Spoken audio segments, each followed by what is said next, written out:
Friends, SK teaching में आप लोग का स्वागत है। हम लोग बायोलॉजी पढ़ रहे थे। बायोलॉजी में हम लोग जो कि आगे ब्रेन पढ़ रहे थे, उसके बाद तंत्रिका तंत्र पढ़ रहे थे। तंत्रिका तंत्र में हम लोग ब्रेन के बारे में जानकारी ले लिए थे। इसके बाद सेरिब्रम, सेरिबेलम, उस सब मेडुला ऑब्लोंगाटा सब चीज़ पढ़ चुके थे। आज पढ़ेंगे ब्रेन का ही एक भाग है, दूसरा क्या है, स्पाइनल कॉर्ड। क्या है दूसरा भाग? स्पाइनल कॉर्ड, याद रखना है। तो स्पाइनल कॉर्ड के बारे में आज जानकारी प्राप्त करेंगे। ठीक है, यहाँ पर जो है आप लोग अच्छे से देखिएगा स्पाइनल कॉर्ड के बारे में। देखिए क्या कहता है स्पाइनल कॉर्ड, यानी मेरुरज्जु। इसको क्या कहते हैं? मेरुरज्जु। स्पाइनल कॉर्ड को ही हिंदी में क्या कहते हैं? मेरुरज्जु। यहाँ याद रखना, ब्रेन से ही कमर तक जो है रीढ़ की हड्डी के अंदर जो रहता है ना, वो स्पाइनल कॉर्ड कहलाता है। स्पाइनल कॉर्ड दिमाग से निकल कर बैकबोन के बीचों बीच से होकर यह कमर तक जाती है। वही लिखा हुआ यहाँ पर, स्पाइनल कॉर्ड दिमाग से, कहाँ से? दिमाग से निकल कर, यानी ब्रेन से निकल करके बैकबोन मतलब रीढ़ की हड्डी के बीचों बीच से यह कमर तक जाती है। उसी को क्या कहते हैं? स्पाइनल कॉर्ड कहते हैं। याद रखना, ये प्रत्यावर्ती क्रिया यानी रिफ्लेक्स एक्शन का नियंत्रण करता है। रिफ्लेक्स एक्शन मतलब क्या हुआ? प्रत्यावर्ती क्रिया, उसी को हिंदी में कहते हैं प्रत्यावर्ती क्रिया। जो है वैसी क्रिया कहते हैं जो कि अचानक होता है। जैसे कि अचानक होने वाला कार्य वही प्रत्यावर्ती क्रिया कहते हैं। अचानक जैसे कहीं पर रास्ता में हम लोग जा रहे हैं, कांटा चुभ गया या फिर शीशा चुभ गया, ये सब अचानक पैर में हटाना, ये तो अचानक हम लोग पैर को हटा लेते हैं। तो वही क्या हुआ, उसी को क्या कहते हैं? प्रत्यावर्ती क्रिया। या कहीं कोई आया अचानक, आपको डरा दिया पीछे से आकर के, या फिर आप लोग रात में डर जाते हैं अचानक हो, तो वैसा ही क्रिया जो कि अचानक होने वाली क्रिया को क्या कहते हैं? प्रत्यावर्ती क्रिया, याद रखना है। अगला है गर्म वस्तु छूने पर अचानक हाथ हटाना, ये भी एक तरह से प्रत्यावर्ती क्रिया। वाहन चलाते समय कोई सामने आ जाने पर अचानक ब्रेक लगाना। अचानक क्या लगाना? ब्रेक जो है जैसे लगा लेते हैं, तो वह वो भी क्या है? वो भी कौन सा क्रिया है? प्रत्यावर्ती क्रिया कहलाता है। यहाँ पर अचानक ब्रेक का लगाना यहाँ पर लिखा हुआ है। तो यहाँ पर, या फिर मच्छर काटने पर, यहाँ पर क्या लिखा है? मच्छर को काटने पर, देखते होंगे, मच्छर को काटने पर अचानक हाथ का वहाँ से पहुँचना, यानी कि जैसे जहाँ पर मच्छर काटता है वहाँ पर अचानक देखिएगा हाथ को पहुँच जाता है। ठीक है, या फिर कहीं पर तवा पर या कोई भी चीज़ में गर्म चीज़ पे हाथ पड़ जाता है तो क्या होता है? अचानक वहाँ पर हाथ से हट जाता है तुरंत। वही अचानक जो क्रिया होता है उसी को क्या कहते हैं? प्रत्यावर्ती क्रिया। तो यहाँ पर समझ गए होंगे आप लोग। अब जो है आगे देखिए क्या कहता है स्पाइनल कॉर्ड के बारे में। स्पाइनल कॉर्ड शरीर की वह सूचनाओं को दिमाग तक पहुंचाता है। याद रखना है, पूछेगा स्पाइनल कॉर्ड का क्या काम है? शरीर की सूचना को दिमाग तक पहुंचाने का काम करता है, तथा दिमाग के निर्देशों को शरीर के विभिन्न अंगों तक पहुंचाने का कार्य करता है। कौन? Spinal cord. तो स्पाइनल कॉर्ड जो है शरीर की सूचना को दिमाग तक पहुँचाता है। शरीर की सूचना, जितना भी शरीर में जो भी सूचना होता है उसको दिमाग तक स्पाइनल कॉर्ड ही पहुँचाता है। ठीक है, तो यहाँ पर आप लोग समझिएगा, कोई भी कार्य जो है उसको पहुँचाता है। तो यहाँ पर याद रखना 3F इसी को कहते हैं। मतलब इसी से एक ग्रंथि जो है, स्पाइनल कॉर्ड से ही एक ग्रंथि पाया जाता है। एड्रिनल ग्रंथि से निकलने वाला हार्मोन है, यहाँ पर जो है उससे हार्मोन निकलता है 3F। 3F मतलब हुआ था फाइट, फियर, फ्लाइट। मतलब फाइट मतलब लड़ो, फियर मतलब डरो, और फ्लाइट मतलब उड़ो। ठीक है, इसी से 3F हार्मोन निकलता है एड्रिनल ग्रंथि से। एड्रिनल ग्रंथि से याद रखना है। अब देखिए आगे, यहाँ पर देखिए PNS। अगला भाग क्या है? PNS। हम बताए थे आप लोग को, यहाँ पर तंत्रिका तंत्र को 3 भागों में बांटा थे। एक पहला था सेंट्रल नर्वस सिस्टम, दूसरा था PNS और तीसरा था ANS। PNS मतलब पेरीफेरल नर्वस सिस्टम, और तीसरा था ANS। यहाँ पर ANS, यहाँ हम लोग यहाँ पर ब्रेन का ही भाग था स्पाइनल कॉर्ड, इसके बारे में पढ़ लिए। अब जो है इस तो समझ गए होंगे। अब जो है आगे पढ़ेंगे कौन चीज़? इस PNS। कौन सा? PNS यानी परिधीय तंत्रिका तंत्र। इसको हिंदी में क्या कहते हैं? परिधीय तंत्रिका तंत्र के बारे में पढ़ेंगे। यहाँ पर देखिए, अब देखिए आगे यहाँ पर हम लोग जो है PNS, पेरीफेरल नर्वस सिस्टम के बारे में पढ़ेंगे। ये जो है PNS जो है, ये कपाल वाला नस, यहाँ पर लिखा हुआ कपाल नस, और यहाँ पर जो है मेरुरज्जु में ये पूरे बॉडी में फैला रहता है। मेरुरज्जु के नस में जो है पूरा फैला रहता है। यहाँ कपाल नस को ही, यहाँ पर कपाल में कितना नस होता है? 12 जोड़ी, जो कि कुल जो है 43 जोड़ा होता है। 12 जोड़ी हुआ यहाँ पर जो है, यहाँ पर कुल कितना होता है? 43 जोड़ी, याद रखना है। पीएनएस में कुल जो है तंत्रिका तंत्र जो निर्माण करता है, परिधीय तंत्रिका तंत्र का निर्माण जो करता है, यहाँ पर 12 जोड़ी और यहाँ पर 31 जोड़ी। मेरुरज्जु में कितना जोड़ी था? 31 जोड़ी। दोनों मिल करके कितना जोड़ी मिलकर बनता है? यहाँ पर जो है 43 जोड़ी। ये दोनों मिलकर पीएनएस का निर्माण करता है। याद रखना, ये सब खाली ऑब्जेक्टिव में पूछेगा तो इसको बता दीजिएगा, ठीक है। अब देखिए आगे, अब यहाँ पर ध्यान दीजिएगा, ये दोनों मिलकर पीएनएस का निर्माण करता है। अब एएनएस समझते हैं। यहाँ पर वो सब इतना ज़्यादा क्वेश्चन नहीं पूछता ये सबसे, लेकिन थोड़ा बहुत जान लेते हैं। एएनएस जो ऑटोनोमस नर्वस सिस्टम, स्वायत्त तंत्रिका तंत्र, इसको देखिए क्या करते हैं, याद रखना है, वैसा क्रिया जो शरीर के अंदर अपने आप होने लगता है, यह स्वायत्त कहलाता है, स्वायत्त क्रिया कहलाता है। तथा इसका नियंत्रण जो कोशिका तंत्र करता है वह स्वायत्त तंत्र कहलाता है। यानी कि वैसी क्रिया जो कि शरीर के अंदर अपने आप होने लगता है वह स्वायत्त क्रिया कहलाता है, तथा इसका नियंत्रण जो कोशिका के तंत्र वह स्वायत्त तंत्र कहलाता है। यानी कोशिका के तंत्र के थ्रू होता है। देखिए जैसे कि हार्ट बीट तेज होना, या फिर श्वसन दर तेज होना, ब्लड प्रेशर हाई होना, मुंह का सूखना, ये सब जो है किसका है? एएनएस, परिधीय तंत्र के एएनएस कहलाता है। ये सब को क्या कहता है? ऑटोनोमस नर्वस सिस्टम, यानी स्वायत्त, यानी खुद से अपने आप होने लगता है। ये सब जो है ना, किसी को या फिर कुछ देख लेते हैं, धड़कन देखिएगा तेज होता है, श्वास फूलने लगता है, पसीना आने लगता है, सब होता है कि नहीं? यही सब क्या कहलाता है? यहाँ पर देखिए, यहाँ पर लिखा हुआ है मुंह का सूखना, पसीना आना, रोम खड़ा हो जाना, किसी को देखने पर रोम खड़ा हो जाता है, भूत ऊत को देख लेने पर। तो यहाँ पर जो है इसको याद रखना है। यहाँ पर जो है नियंत्रण जो है एड्रिनल ग्रंथि, इसी का किसका कौन नियंत्रण करता है इसको? एड्रिनल ग्रंथि, अधिवृक्क।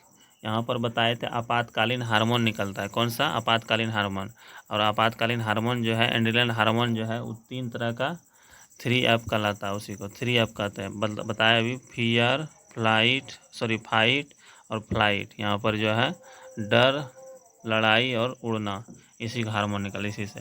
अब देखिए मेन है इसमें तंत्रिका कोशिका के बारे में पढ़ना है, यानी न्यूरॉन सेल। इसी को हिंदी में क्या कहते हैं? न्यूरॉन सेल, तंत्रिका कोशिका। तो यहाँ पर समझिए तंत्रिका कोशिका के बारे में अच्छे से। तंत्रिका कोशिका जो है, इसका ये फिगर है, थोड़ा सा इसको जो है देखिए, इसको थोड़ा सा। तंत्रिका कोशिका में यहाँ पर जो रहता है, यहाँ पर डेंड्राइट्स है, ठीक है, ये डेंड्राइट्स है। ये सब इस तरह का जो रचना है इसको क्या कहते हैं? डेंड्राइट्स। अब बहुत सारा जो है मिल जाएगा तो उसी को डेंड्रैन कहते हैं। उसी को क्या कहते हैं? पूरे जो है डेंड्रैन कहते हैं। ये पूरा जो है ना, ये पूरा को है हम लोग क्या कहेंगे? डेंड्रैन। क्या कहेंगे? डेंड्रैन कहते हैं। आज साइटोन जो है पूछेगा, साइटोन किसको कहते हैं? तो न्यूरॉन में जो है तारा आकार का जो रचना होता है उसे साइटोन कहेंगे। न्यूरॉन में जो है ये जो बीच यहाँ पर जो है, ये न्यूरॉन में जो तारा आकार का रचना हुआ ना, इसको क्या कहते हैं? साइटोन कहते हैं। याद रखना है, साइटोन कहते हैं। और यहाँ पर न्यूरॉन के बीच में जो है केंद्रक होता है। न्यूरॉन के बीच में क्या होता है? न्यूरॉन के केंद्रक कहा जाता है। उसे क्या कहते हैं? बीच में केंद्रक, बीच में केंद्रिका या केंद्रक होता है, ठीक है, याद रखना है। अब यहाँ पर ध्यान दीजिएगा आगे, यहाँ पर क्या होता है, इस तरह से जो है, इस तरह से पीछे की यहाँ पर बना हुआ इस तरह से रहता है, इसको एक्सॉन कहते हैं। इसको क्या कहते हैं? एक्सॉन। इसको क्या कहते हैं? एक्सॉन कहते हैं। इसको क्या कहते हैं? एक्सॉन कहते हैं। और एक्सॉन के ऊपर जो है प्रोटीन का मोटा मोटा परत रहता है, जिसे क्या कहते हैं? Myelin sheath. इसी को क्या कहते हैं? Myelin sheath. यहाँ पर जो है इस तरह का प्रोटीन का परत रहता है। यहाँ पर जो है एक्सॉन जो है ना, इसी के ऊपर में जो इस तरह का जो प्रोटीन का परत है उसको क्या कहते हैं? Myelin sheath. उसको क्या कहते हैं? माइलिन शीथ कहते हैं। उसको क्या कहते हैं? माइलिन शीथ कहते हैं, याद रखना। और माइलिन शीथ जहाँ पर संकुचित हुआ उसे ही नोट्स कहते हैं। यहाँ पर देखिए माइलिन शीथ जहाँ पर संकुचित हुआ है, यहाँ पर देखिए इसी संकुचित हुआ है एक ना, इसी को क्या कहते हैं? नोट्स कहते हैं, यानी रेनवियर की नोट्स। इसका नाम क्या है? रेनवियर की नोट्स। यानी माइलिन शीथ जो है जहाँ पर संकुचित हुआ है उसी को क्या कहते हैं? Myelin sheath. यहाँ पर जो है उसे क्या कहते हैं? यहाँ पर रेनवियर की नोट्स, रेनवियर की नोट्स। और यहाँ पर जो है याद रखना है, इसी के अंदर में यहाँ पर जो है क्या होता है, इसके यहाँ पर जो है स्वर्ण कोशिका होता है। इसी के अंदर में जो है यहाँ पर जो है क्या होता है? माइलिन शीथ के अंदर में जो है एक यहाँ पर कोशिका थोड़ा थोड़ा जो बिंदा जो है, इसमें क्या है? स्वर्ण कोशिका। उसको क्या कहते हैं? स्वर्ण कोशिका कहते हैं। उसको स्वर्ण कोशिका होता है, ठीक है।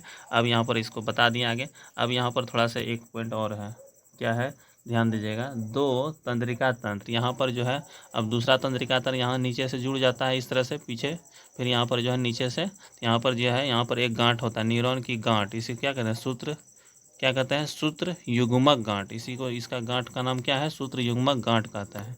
यानी 2 तंत्रिका कोशिका के बीच खाली स्थान को सिनेप्स कहते हैं, याद रखना है। यहाँ पर जो है जब दूसरा तंत्रिका तंत्र यहाँ से जुड़ता है ना, इसी को क्या कहते हैं, यहाँ पर थोड़ा सा गैप रहता है, उसी को क्या कहते हैं सिनेप्स। इंपॉर्टेंट क्वेश्चन, ये क्वेश्चन पूछा हुआ भी है।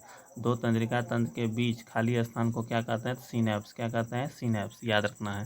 तंत्रिका को एक्टिव करना, तंत्रिका को एक्टिव कौन करता है, सोडियम या पोटेशियम, याद रखना है। तंत्रिका को एक्टिव कौन करता है, सोडियम या पोटेशियम।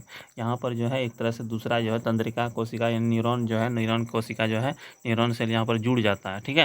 यहाँ पर याद रखना तंत्रिका कोशिका इकाई, तंत्रिका कोशिका की इकाई क्या कहलाता है, न्यूरॉन, न्यूरॉन तंत्रिका कोशिका कहते हैं इसी को। अब देखिए यहाँ पर थोड़ा सा समझिए, मानव शरीर की सबसे लंबी कोशिका, क्वेश्चन पूछेगा तो याद रखना है क्या है, मानव शरीर की सबसे लंबी कोशिका तंत्रिका कोशिका है। सूचना का प्रवाह होता है डेंड्राइट से, सूचना जो है कोई भी सूचना आता है उसको डेंड्राइट से प्रवाह कर लिया, ठीक है, आ जाता है से साइटोन में, वो कहाँ जाता है फिर साइटोन में, साइटोन में, साइटोन से कहाँ जाता है एक्सॉन में, फिर एक्सॉन से कहाँ जाता है होते हुए यहाँ पर सूत्र युग्मक गांठ में, सूत्र युग्मक गांठ में चल गया, यहाँ पर सूत्र युग्मक गांठ में चल जाता है, फिर सूत्र युग्मक गांठ के थ्रू कहाँ चल जाता है सिनेप्स में, ठीक है। सिनेप्स के द्वारा फिर दूसरे न्यूरॉन में, और दूसरे न्यूरॉन के अंत होकर मस्तिष्क में खबर चल जाता है। इस तरह से होते रहता है, यहाँ पर खबर पहुँचते रहता है। अब यहाँ पर थोड़ा सा ऑब्जेक्टिव पूछेगा, संवेदना को ग्रहण करने वाला कौन है, डेंड्राइट्स। संवेदना को कौन ग्रहण करता है, क्या कहते हैं डेंड्राइट्स। संवेदना को ग्रहण करने वाला को क्या कहते हैं, डेंड्राइट्स। और यहाँ पर सिनेप के अंदर द्रव भरे होते हैं, सिनेप्स जो था यहाँ पर जो है सिनेप्स के अंदर में पूछेगा द्रव भरा रहता है। यहाँ पर जो है दो खाली, यहाँ पर बताया अभी, यहाँ पर देखिए सिनेप्स जो है 2 तंत्रिका कोशिका के बीच खाली स्थान को क्या कहते हैं, सिनेप्स। यहाँ पर सिनेप्स जो हुआ उसके अंदर में एक द्रव भरा होता है, उसको क्या कहते हैं यहाँ पर समझिए। सिनेप्स के अंदर द्रव भरे होते हैं जिसमें कई प्रकार के केमिकल पाया जाता है, जिसे न्यूरॉन, न्यूरो हार्मोन या न्यूरो ट्रांसमीटर कहा जाता है, ठीक है। न्यूरो ट्रांसमीटर के रूप में एसीटोक्लोरिन तथा डोपामाइन नामक हार्मोन पाया जाता है, ठीक है। इसी की कमी से यहाँ पर जो है क्या होता है, एसीटोक्लोरिन अल्जाइमर रोग होता है, ठीक है। डोपाजाइमन की कमी से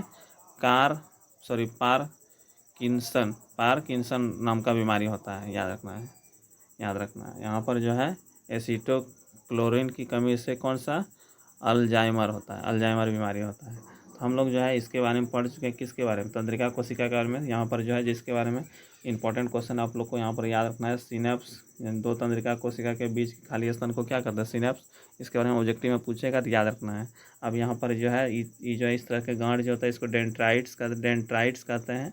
और यहाँ पर पूरा जो है इस तरह से डेंड्राइट्स का ही एक तरह से पूरा जो भाग है बहुत सारा को इसको डेंड्रेंट्स कहते हैं। और यहाँ पर तारा आकार के रचना को क्या कहते हैं, साइटोन, याद रखना है। यहाँ पर बीच में क्या होता है, यहाँ पर केंद्रक होता है बीच में, और यहाँ पर इस तरह का लंबा जो रचना है उसको क्या कहते हैं, एक्सॉन। और यहाँ पर एक्सॉन के बाद यहाँ पर रेनवियर बताएं, रेनवियर की नोट। फिर यहाँ श्वान कोशिका बताएं, श्वान कोशिका जो है यहाँ पर जो सिकुड़ता जहाँ पर है, यहाँ पर है, उसी को क्या कहते हैं, एक तरह से श्वान कोशिका। अभी बताती हैं टोटल। यहाँ पर अगला है रेनवियर की नोट्स। इससे माइलिन शीथ था, माइलिन शीथ जो है जहाँ पर एक तरह से प्रोटीन का बना रहता है, याद रखना है, इससे ऑब्जेक्टिव पूछेगा। तो इसमें जो है हम लोग जो है जितना भी पढ़ना था इसमें टोटल हम लोग पढ़ चुके हैं। तो आप लोग जो है अगर भी चैनल को सब्सक्राइब नहीं किया, चैनल को सब्सक्राइब कर लीजिए, ठीक है। और मिलते हैं नेक्स्ट वीडियो में। नेक्स्ट वीडियो जो आएगा आप मेरा, वो रिप्रोडक्शन चैप्टर, कौन सा रिप्रोडक्शन चैप्टर, यानी क्या कहते हैं, प्रजनन तंत्र, जनन तंत्र जिसको कहते हैं, उसके बारे में पढ़ेंगे। तो आज जो है मिलते हैं, इतना ही रहते हैं, मिलते हैं नेक्स्ट वीडियो में। जय हिंद, जय भारत।